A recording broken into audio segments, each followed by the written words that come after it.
اب یہ بڑی حیران کن آیات آ رہی ہیں اگلی.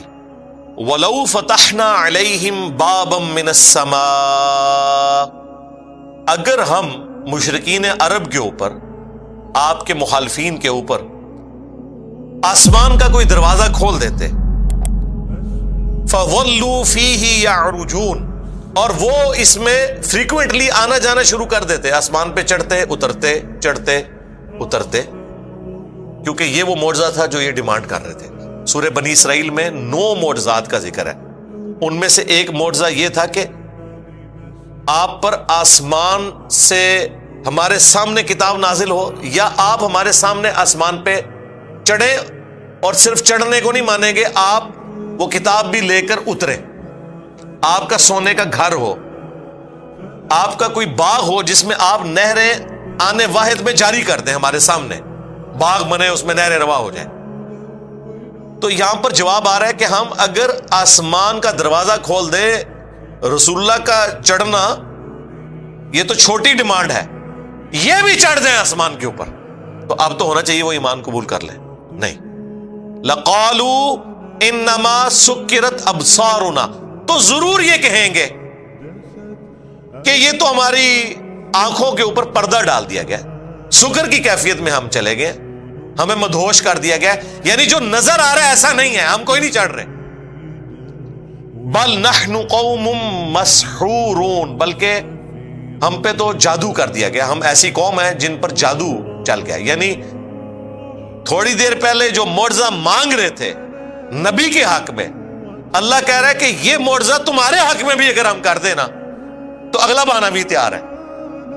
تو اب آپ اندازہ لگائیں، یہاں پر دعوت حق کے اگینسٹ جو لوگ بہانے تراشتے ہیں، اللہ تعالیٰ بھی اسی چیز کو ہائی لائٹ کر رہا ہے کہ میں بھی جو دعوت پیش کرتا ہوں نا، کوئی نہ کوئی بہانہ تیار کیا ہوتا ہے انہوں نے، اپنی کی بھی بات سے پیچھے ہٹ جائیں گے.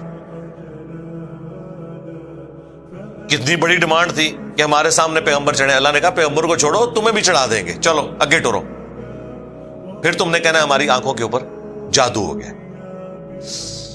یعنی جب پوائنٹ آف نو ریٹرن آ جائے. اسی چیز کو سورۃ الانعام میں اللہ تعالیٰ نے بیان کیا کہ اگر ہم انہیں دنیا میں دوبارہ واپس بھیج دیں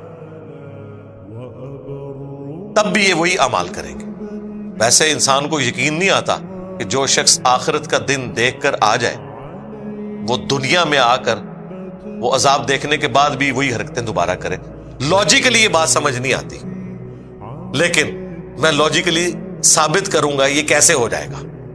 میں نے کہیں پڑھی نہیں ہے لیکن میں یہ آپ کو ثابت کر دوں گا. وہ اس طرح کہ یہاں پر آپ دیکھیں اللہ تعالیٰ فرما رہا ہے کہ اگر آسمان پہ یہ چڑھ بھی جائے نا تب بھی ان کے پاس اگلا بہانہ یہ ہوگا کہ ہماری آنکھوں پہ پردہ ہے، ایکچولی ہم نہیں چڑھے، ہم پہ جادو ہو گیا، یہ سب کچھ ایلوژن ہے. اب اس کیس میں کیا ہو سکتا ہے؟ میں نے اس کے اوپر غور و تفکر کیا کہ جو شخص آخرت سے دنیا میں واپس آ جائے پھر بھی وہ حق کے راستے کو اڈاپٹ نہ کرے، اس کے پاس کیا بہانہ ہوگا؟ بڑا آسان بہانہ ہے. وہ کہے گا ایک دفعہ گیا تھا نا، چھوڑ دیا تھا، اب بھی چھوڑ دے گا، یہ بہانہ ہوگا. وہ یہ کہے گا کہ پہلے بھی تو قرآن میں اتنی دھمکیاں لگائی تھیں، ایک ہی چانس ہے، نہیں چھوڑوں گا. تو اپنی بات سے پیچھے ہٹا نا، اب بھی مرضی کی زندگی گزارو، ایک بار پھر ٹرائی کر لیتے. یہ چین چلتی رہے گی. اور دنیا میں ایسا ہوتا ہے کہ جو لوگ موت کے منہ سے واپس آتے ہیں نا پھر وہی کام کرنے شروع کر دیتے ہیں. لگ رہا ہوتا ہے کہ پتہ نہیں جس گھر جب میت ہوئی ہوتی ہے نا وہاں جو لوگوں کا ایٹیچیوڈ ہوتا ہے، لگتا ہے کہ سب سے زیادہ خوف خدا ان کے اوپر ہی طاری ہو گیا، لیکن بس دفنانے کی دیر ہے وہی حرکتیں دوبارہ شروع کر دیتے ہیں. جب کبھی ایئر ٹریولنگ کے دوران ایئر پاکٹس آتی ہیں اور جہاز کانپنا شروع کر دیتا ہے، یہ بلندی سے نیچے کی طرف آتا ہے کیونکہ ڈینسٹی آلموسٹ زیرو ہو جاتی ہے.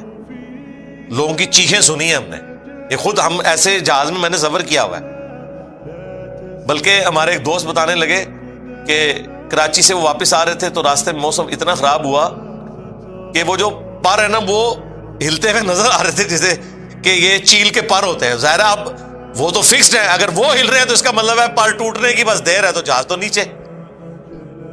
تو وہ کہہ رہے ہیں ہم نے لوگوں کی چیخیں سنی، لوگ کلمہ پڑھ رہے ہیں اور اللہ کو یاد کر رہے ہیں کیونکہ کنکلوڈ کر بیٹھے لائف، ٹھیک ہے. الٹیمیٹلی ڈیسیژن کیا جو سول ایویشن اتھارٹی تھی کہ آپ اس کو اسلام آباد کی بجائے نا سیالکوٹ لینڈ کروا دیں، کیونکہ راستے میں تو اب موسم مزید خراب ہے. وہ کہتے ہیں جب ہم ایئرپورٹ پہ اترے تو ادھر آ کے پھر لوگوں کا وہی ایٹیچیوڈ تھا.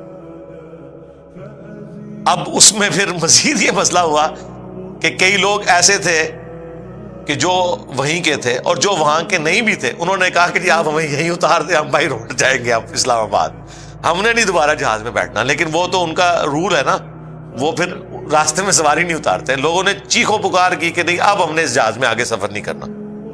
حالانکہ یہ نہیں سوچتے کہ ہو سکتا ہے جہاز تو سیفلی پہنچ جائے، جس روڈ پہ تم سفر کرو وہاں ایکسیڈنٹ ہو جائے. جہاز تو پھر بھی اس وقت سب سے زیادہ سیف سواری جو ہے وہ جہاز کی ہے.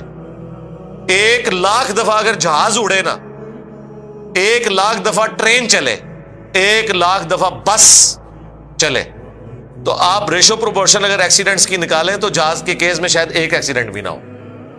ٹرین میں کتنے ہو جائیں؟ یہ تو کبھی کبھار کوئی کریش ہوتا ہے نا، لیکن آپ ایئر فلائٹ ذرا دیکھیں کتنی اڑتی ہیں. وہ آپ اگر جا کے نقشے میں دیکھیں نا تو آپ کو وہ بھیڑوں کی طرح نظر آ رہی ہوتی ہیں دنیا میں. امریکہ کے اندر صرف روزانہ کی جو ڈومیسٹک فلائٹس ہیں نا وہ 5,000 سے زیادہ. یہ پرانا فگر میں آپ کو بتا رہا ہوں، 5,000 جو ود ان امریکہ اڑتی ہیں. اب تو خیر بہت زیادہ ہوں گی، اور دنیا میں اس وقت جتنی 1,00,000 سے بھی شاید زیادہ ہوں، اتنی فلائٹس اڑ رہی ہیں. تو ایئر کریش تو آپ سالوں میں کوئی ایک سنتے ہیں.